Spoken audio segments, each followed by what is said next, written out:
안녕하세요. 시황과 기술적 분석은 창의자 방패 채널의 전업투자자 복리입니다. 이 영상은 7월 27일 목요일 오후 12시 11분에 영상을 녹화 중입니다. 일단은 미국 증시 마감 현황부터 순서대로 확인하도록 하겠습니다.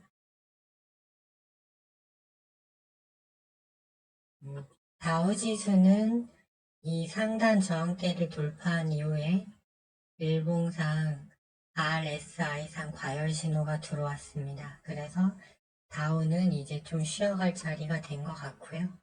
이에 반해서 나스닥은 상향 박스권을 타고 가고 있는데 하단에서 지지라인을 다 확인을 했고 무엇보다 FOMC 회의가 잘 끝났습니다.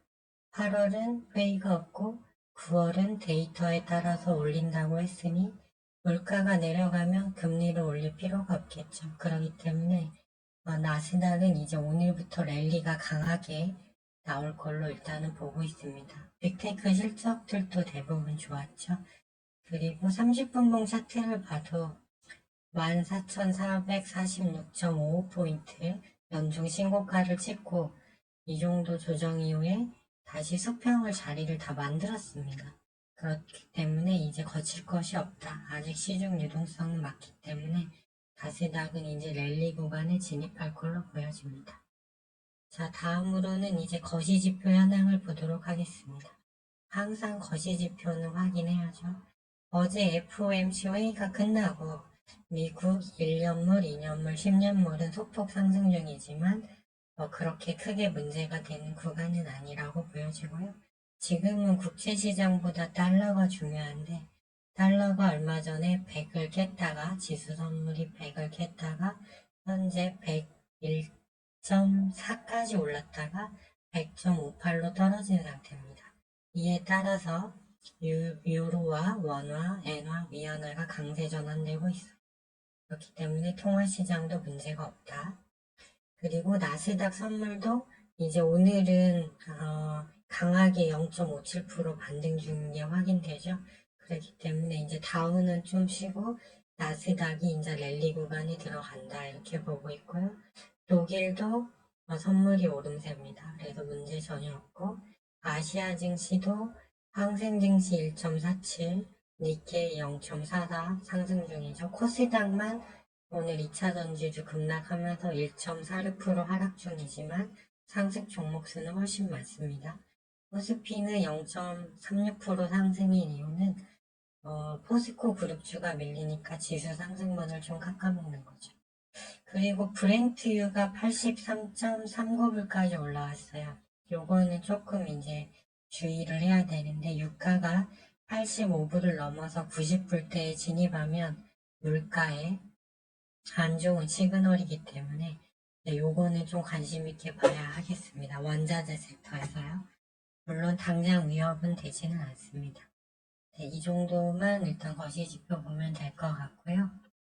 자, 국내 증시 위치와 수급을 보도록 하겠습니다. 매일 확인해야 하는 중요한 이제 과정인데요. 제가 어제 화요일 날 마감 영상을 통해서 2차 전지주들은 RSI상 90을 다 넘었기 때문에 언제라도 장중에 급락해도 이상할 게 전혀 없다는 방송을 2차례 올려드렸습니다. 그래서 수요일부터 이제 하락이 나오고 있어서 어제도 그 마감 영상에서 이제 이쪽 섹터는 강하게 치고 가긴 어렵다. 1, 2주 정도는 조정받아야 한다라고 안내를 드렸는데 제 생각보다 좀 더 빠르게 이제 좀 하락을 하고 있습니다. 하지만 종합지수 코스피 차트를 보시면 이 코스피도 상향 박스권이거든요.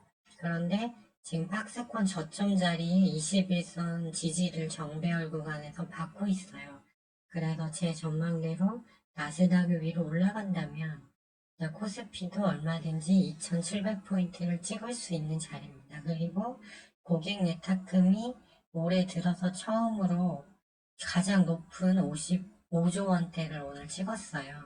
그렇기 때문에 고객 예탁금도 들어오고 있다.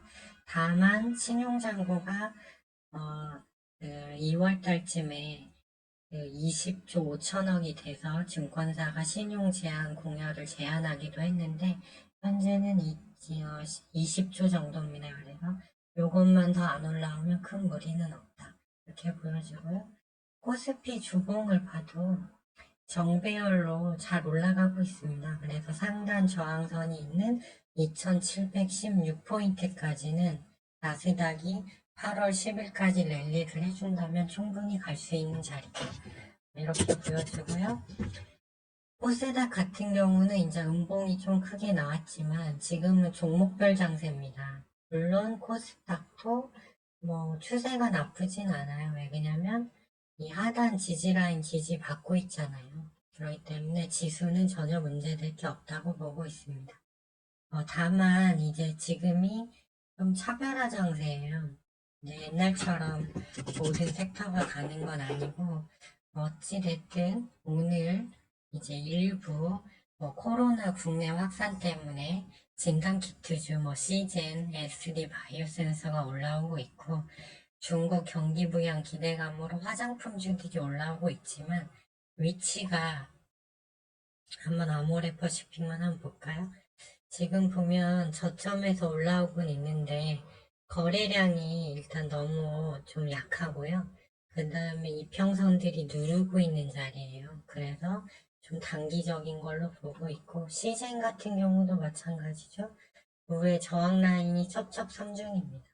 그래서 이런 자리에서는 시세가 좀 강하게 뻗어나가기 어렵고 그냥 서브 때마다 좀 지속성은 없는 그 정도로 보면 되고 오늘 SK 하이닉스 보시면 무려 이 대형주가 8%나 급등하면서 오늘 다시 21선 위로 올라섰잖아요. 30분봉 정배열이 되면서 그렇기 때문에 쏠림 현상이 이제 반도체로 왔다고 보시면 되고요. 삼성전자 같은 경우도 위태위태했지만 결국 30분봉 정배열로 바꿔놓고 있습니다. 그렇기 때문에 당분간은 여기 반도체 섹터가 갈 수밖에 없어요. 그래서 이제 좀 종목을 한번 보면 일단 드림텍 같은 경우는 좀 고점이긴 합니다. 하지만 20분봉이 이제 돌아섰기 때문에 여기서 좀 눌려주는 자리를 기다렸다가 N자형 반등을 한번 노릴만 한 것 같고요. 유니캐스트 같은 경우도 지금 아직 위로 이평선이 누르고 있습니다. 하지만 왜 2차 반도체주들이 오늘 강하게 못 가냐면 그간 이렇게 한 4, 5일 정도 조정을 좀 깊게 받았어요. 그러다 보니까 기술적 분석상 이 검은색 30일 이평선이 하향이잖아요. 그러니까 시세가 안 나는 거거든요. 여기처럼 이렇게 우상향이어야 수세가 쭉쭉 나는데 그래서 오늘하고 내일은 이제 이 이평선 역배열 이평선을 돌리는 과정이 나온다라고 보시면 되겠습니다. 그렇기 때문에 반도체 섹터 종목은 어디라도 좋습니다. 이렇게 눌림 줄 때 들어가면 정배열 된 후에 지수, 코스피 지수 상승과 함께 올라갈 수 있는 자리로 보고 있습니다. 저는 유니퀘스트하고 FST를 매수해서 개인적으로 갖고 가고 있는데 일단 반도체 섹터가 가장 좀 유리하다. 오늘 바이오, 제약 쪽 일부 들어오고 있지만 지속성은 좀 의문성이 남습니다. 그래서 좀 반도체 지수가 계속 올라갈 확률이 높기 때문에 좀 반도체 섹터에 좀 집중하시는 게 좋지 않을까 이런 생각을 해봤습니다. 네, 오늘 영상은 여기까지 하겠고요. 정리하면 미국 나스닥은 이제 랠리 구간에 다시 진입했다. 따라서 국내 증시도 상승이 나올 텐데 2차 전지보다는 반도체 쪽이 30분봉 추세를 되돌린 이후에 다시 강하게 갈 수 있다. 이 정도로 요약하시고 있을 것 같습니다. 그리고 국내 고객 예탁금이 늘어난 거는 상당히 긍정적인 부분이다. 이렇게 생각이 듭니다. 도움이 되셨다면 좋아요와 구독 신청 부탁드리고요. 저는 다시 미국장 마감이 되면 내일 장 열리기 전에 영상을 가지고 다시 찾아뵙도록 하겠습니다. 지금까지 시청해 주셔서 감사하고요. 오늘 또 성공 투자하시는 하루가 되셨으면 좋겠습니다.